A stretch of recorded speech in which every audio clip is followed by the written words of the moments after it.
જય સ્વામિનારાયણ. આજે વાત કરવી છે તોડો નહીં જોડો.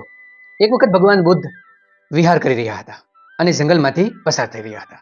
અચાનક એક ડાકુએ તેની ઉપર હુમલો કરી દીધો અને ભગવાન બુદ્ધને પકડી લીધા.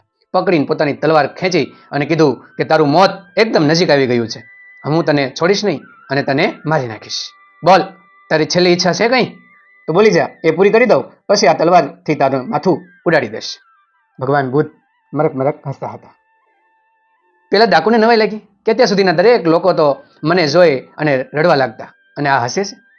એટલે તેમને કીધું તમે હસો છો કેમ? બોલ, તારી ઈચ્છા છેલ્લી શું છે? ત્યારે ભગવાને કીધું મારી કોઈ છેલ્લી ઈચ્છા નથી, પણ સામે એક વૃક્ષ છે ને એની એક ડાળી તોડીને મને આપો, એ મારી ઈચ્છા છે. ડાકુ કે એમાં શું? અને પોતે ઝાડની પાસે ગયો, એક મોટી ડાળી તોડી નાખી, તોડીને લાવ્યો, લ્યો આ ડાળી. હવે એક છેલ્લી ઈચ્છા છે, બોલો શું છે? આ ડાળી તમે જ્યાંથી તોડીને લાવ્યો ને ત્યાં પાછી લગાવી દો.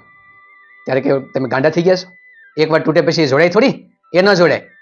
ત્યારે ભગવાન બુદ્ધે કીધું તો તમે કોઈ પણ માણસને મારી નાખો છો, એને તમે જીવતા કરી શકો છો? ડાકુ વિચારમાં પડી ગયો કે આવું તમે ક્યારે વિચાર્યું જ નહોતું. હું તો તલવારથી માથું ઉડાડી દઉં છું અને ક્યારેય એ માથું જોડાતું નથી, એ માણસ જીવિત થતો નથી.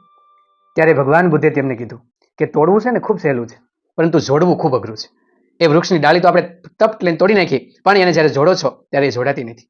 એમ માણસના જીવનને તમે મારી નાખો છો, તેને હેરાન પરેશાન કરો છો, પરંતુ તમે એને જોડી નથી શકતા.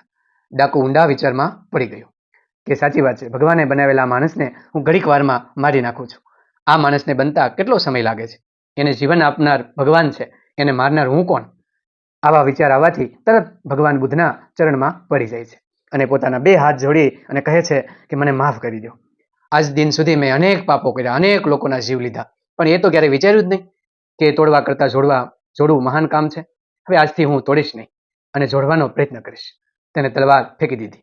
ભગવાન બુદ્ધનો એ આશ્રિત બની ગયો અને જીવનની અંદર માણસને મદદરૂપ થવાનું કામ તેમણે શરૂ કર્યું અને અનેક લોકોને જોડવાનું કામ તેમને કરી બતાવ્યું.